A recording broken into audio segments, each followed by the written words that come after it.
울산지방은 오늘 이틀째 폭염주의보가 내려진 가운데 올 들어 가장 더운 날씨를 보였습니다. 산업 현장과 동물원에서 펼쳐지는 더위와의 전쟁을 취재했습니다. 폭염주의보 속에 술에 취해 차에서 잠이 든 40대 남성이 숨진 채 발견됐습니다. 무더위에 밀폐된 차 안에서 잠을 자면 얼마나 위험한지 알아봤습니다. 어제 체포된 화물차 연수의 방화 용의자는 화물연대 조합원인 것으로 드러났습니다. 경찰은 공범이나 화물연대와의 관련성 여부를 집중 조사하고 있습니다. 울주군이 영어마을 건립을 무리하게 추진하다 78억 원의 예산을 낭비한 것으로 드러났습니다. 감사원 감사에서 드러난 예산 낭비 사례를 취재했습니다. 원자력안전위원회가 오늘 보리원전 1호기의 재가동을 승인했습니다. 하지만 환경단체와 주민 반발이 거세 재가동 시기는 불투명합니다. 현대자동차 노조가 만장일치로 쟁의 발생을 결의했습니다. 3년째 이어온 무분규 기조가 깨질지 산업계의 긴장이 고조되고 있습니다. 예산 편성 때부터 남녀가 동등한 혜택을 받도록 고려하는 성인지 예산이 내년부터 도입됩니다. 지역의 실태는 어떤지 취재했습니다. 오늘 오전 대형 화물차가 통신 케이블에 걸리면서 전신주 7기가 쓰러져 인근 도로가 통제되는 사고가 발생했습니다. 울산 도심에 처음으로 이색 어린이 물놀이장이 문을 열어 인기를 끌고 있습니다. 여러분 안녕하십니까? 7월 4일 수요일 UBC 프라임 뉴스입니다. 오늘 많이들 더우셨죠? 울산지방은 오늘 낮 최고 기온이 31.7도를 기록하며 올 들어 가장 무더운 날씨를 보였습니다. 무더위 속의 산업 현장과 동물원 표정, 조윤호 기자가 취재했습니다. 용광로에서 시뻘건 쇳물이 쉴 새 없이 쏟아집니다. 거푸집에선 순도 99.9%의 구리가 순식간에 만들어지고 구리를 식힌 열기는 금세 뜨거운 수증기로 변해 공장 전체로 퍼집니다. 저는 지금 섭씨 1200도가 넘는 용광로 옆에 서 있는데요. 가만히 있는데도 땀이 흐르고 숨이 막힐 지경입니다. 바깥 기온은 올 들어 최고인 31.7도. 하지만 근로자들에겐 대수롭지 않은 더위입니다. 회사 생활 한 15년 정도 더운 것에 하다 보니까 몸이 적응이 되어서 땀도 좀 덜 흘리고 더위도 덜 타는 것 같습니다. 털옷을 입은 양과 염소들에게 물대포는 반가운 선물입니다. 얼음물과 함께 아카시아 잎과 칡덩쿨로 만든 특식이 제공됩니다.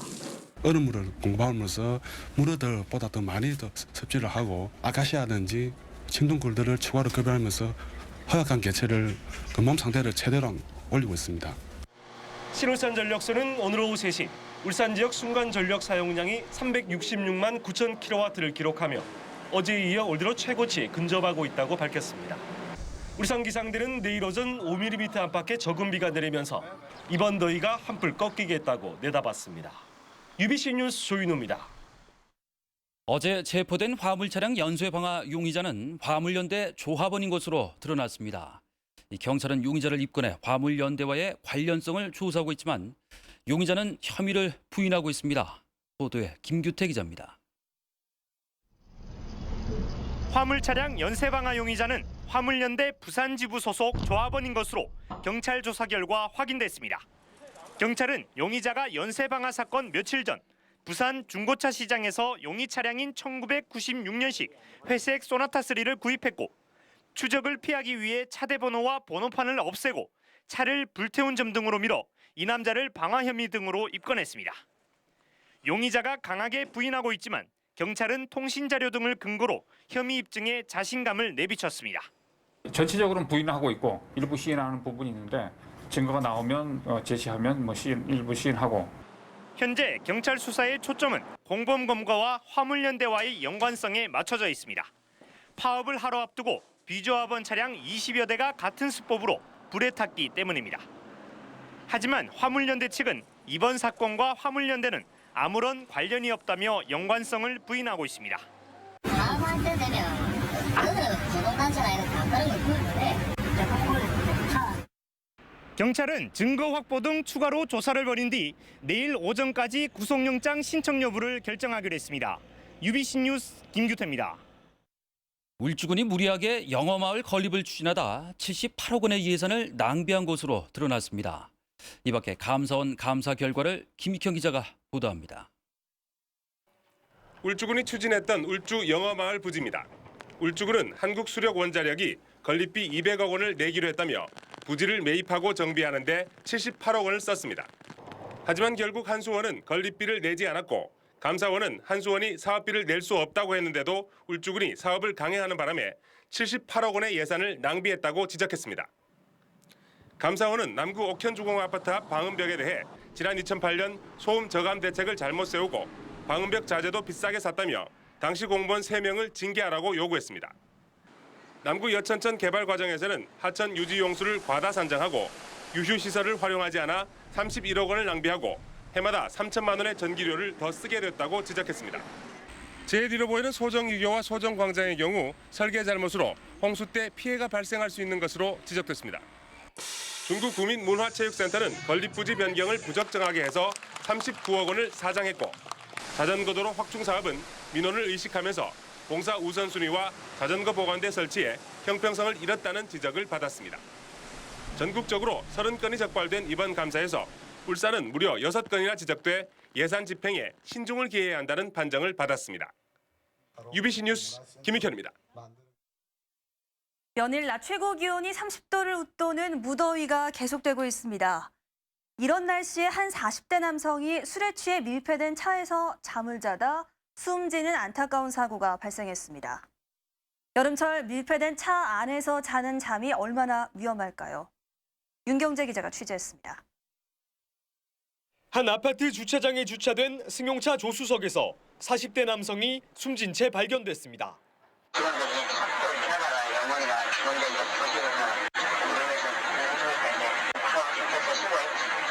자살이나 타살 흔적은 찾지 못한 경찰은 질식사나 열사병으로 숨졌을 가능성이 있다고 보고 수사를 벌이고 있습니다.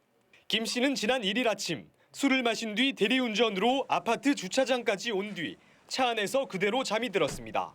이날 낮 최고 기온은 30.4도. 무더운 날씨에 창문까지 닫힌 차 안에서 술에 취해 잠이 든 겁니다. 뜨거운 여름 태양 아래 밀폐된 차 안은 달궈진 불가마나 다름없습니다.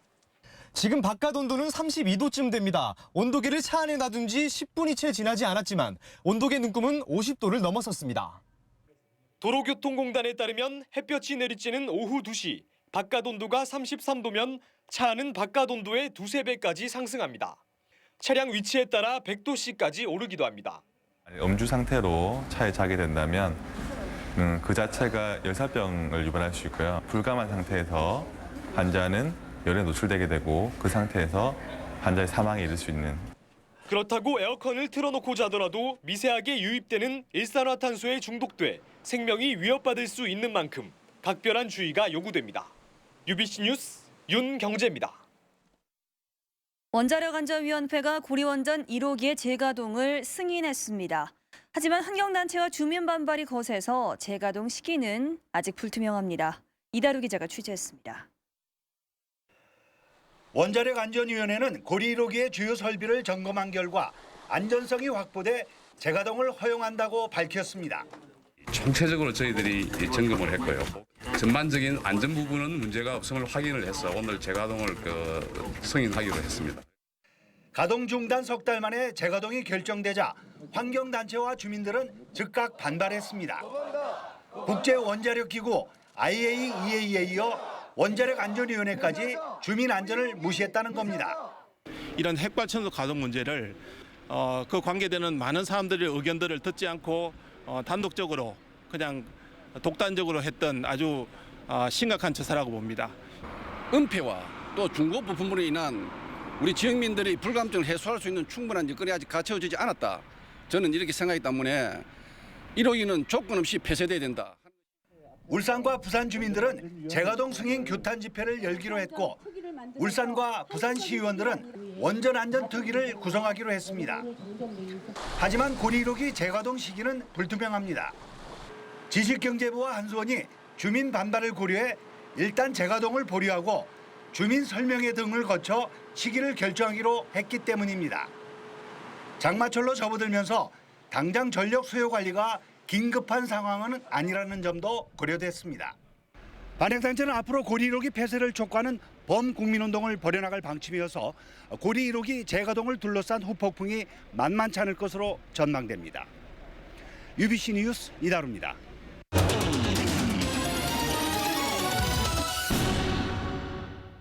현대자동차 노조가 오늘 임시대의원대회에서 만장일치로 쟁의 발생을 결의했습니다. 노조는 또 40여 명의 노조 간부로 쟁의대책위원회를 구성하고 투쟁 예산인 쟁의대책비 19억 원도 확정했습니다. 노조는 중앙노동위원회에 쟁의조정 신청을 낸 데 이어서 오는 10일과 11일에 조합원을 상대로 쟁행위 찬반 투표를 실시할 예정입니다. 파반이 통과되면 오는 13일과 20일 금속노조의 4시간 부분 파업에 동참할 계획이어서 3년째 이어왔던 무파업 기록도 깨질 것으로 전망됩니다. 울산 지역 야당과 시민단체들은 오늘 기자회견을 갖고 울산 지역 5개 구군에서 대형마트 규제 조례를 동시에 시행할 것을 촉구했습니다. 참석자들은 대형마트 의무 휴업 효과를 높이기 위해서 북구에 이어 나머지 4개 구군에서도 매월 둘째, 넷째 일요일을 휴무로 하는 조례를 제정해야 한다고 주장했습니다.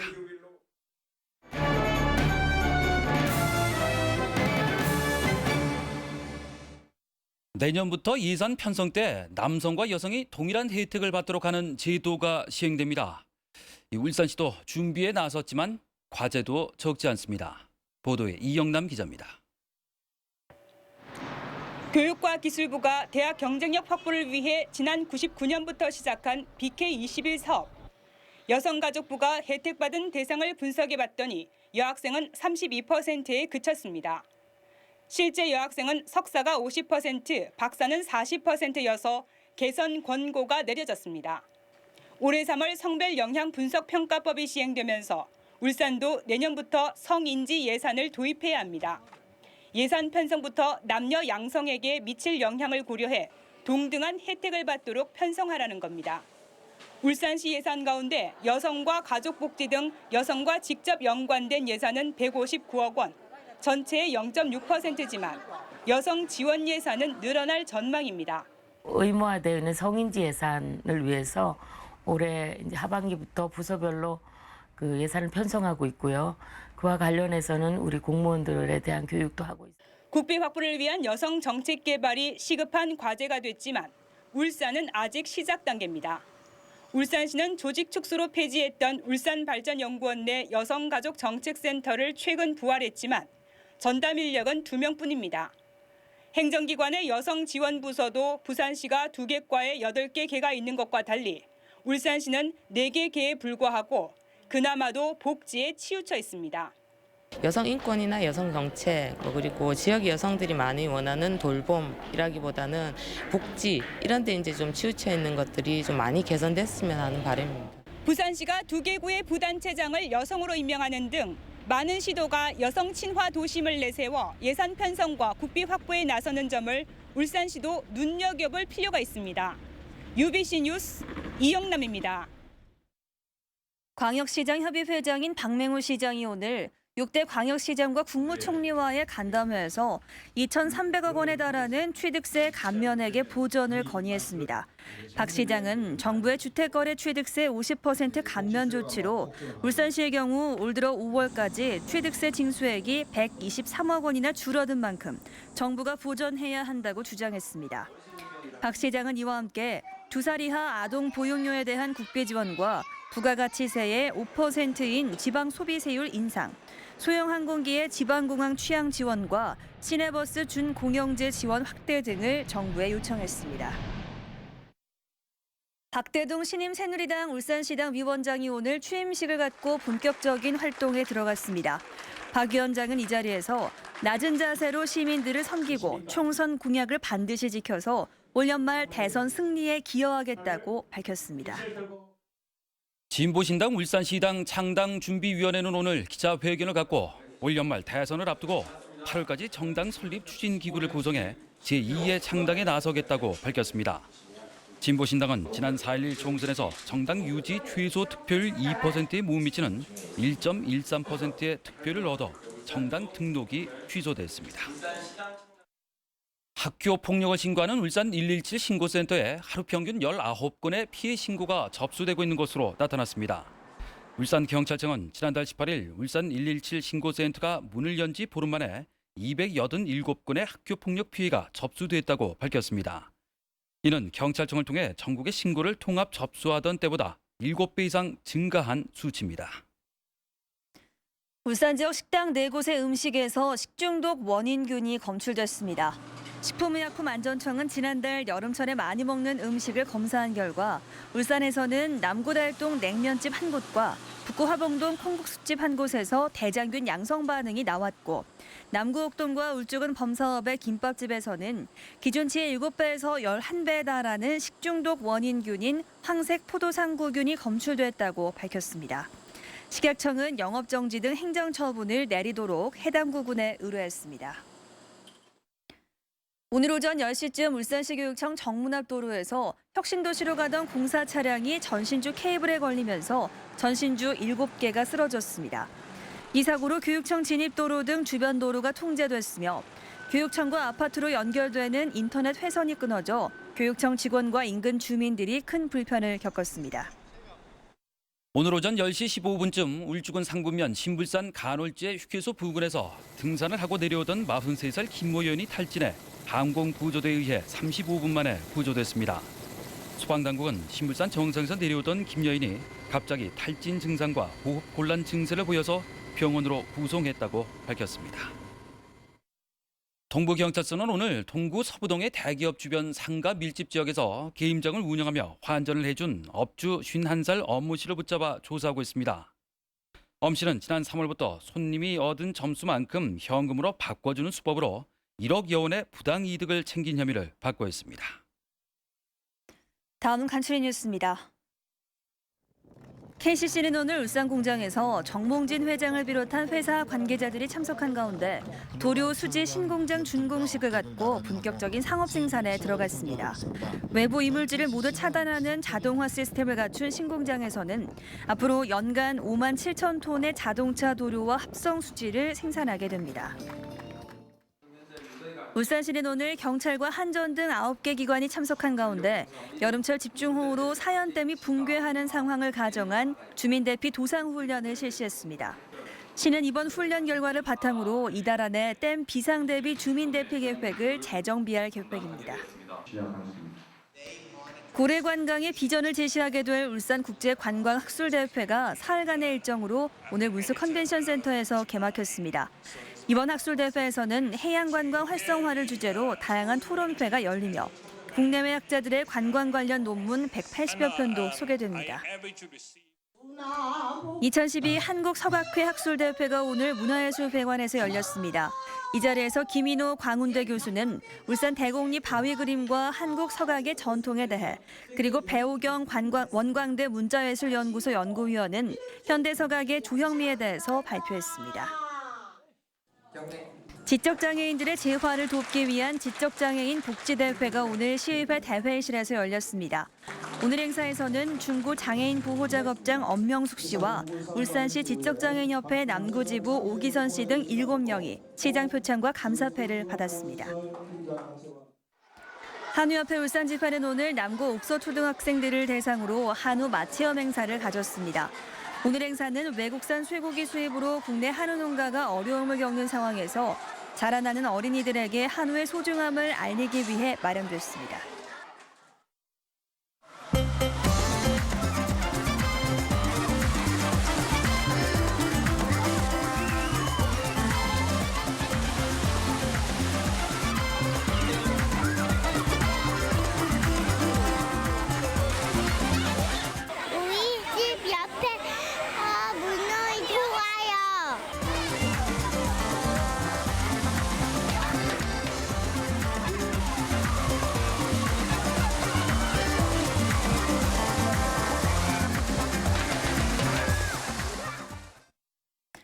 오늘 그야말로 찜통 더위였습니다. 성경희 캐스터, 내일은 더위가 한풀 꺾인다고요?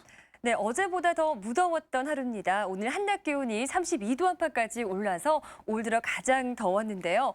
하지만 조금 전 폭염특보가 해제되면서 더위도 한풀 꺾일 전망입니다. 내일 한낮 기온 28도로 오늘보다 4도가량이 떨어지겠습니다. 내일은 또 장맛비가 예상됩니다. 다만 오후 한두 차례 짧게 내리다가 그치겠고요. 강수량도 5mm 내외로 적겠습니다. 이후로는 소강 상태를 보이다가 본격적인 장맛비는 금요일인 모레 낮부터 늦은 밤까지 이어질 전망입니다. 다음은 자세한 전국 날씨입니다. 내일 중부지방은 새벽부터 최고 80mm의 꽤 많은 장맛비가 내릴 전망입니다. 비와 함께 한낮 기온도 오늘보다 낮겠는데요. 서울 25도, 청주와 대전 26도 등이 되겠습니다. 남부지방에도 아침부터 장맛비가 이어지겠지만 오후부터 소강 상태를 보이는 곳이 많겠습니다. 낮 최고 기온은 27도 안팎을 보이겠지만 제주지방은 31도까지 올라 덥겠습니다. 영남지방은 흐리다가 낮부터 장맛비가 가끔 내릴 전망입니다. 낮 더위도 크게 누그러지겠는데요. 한낮 기온 26도에서 29도 분포가 예상됩니다.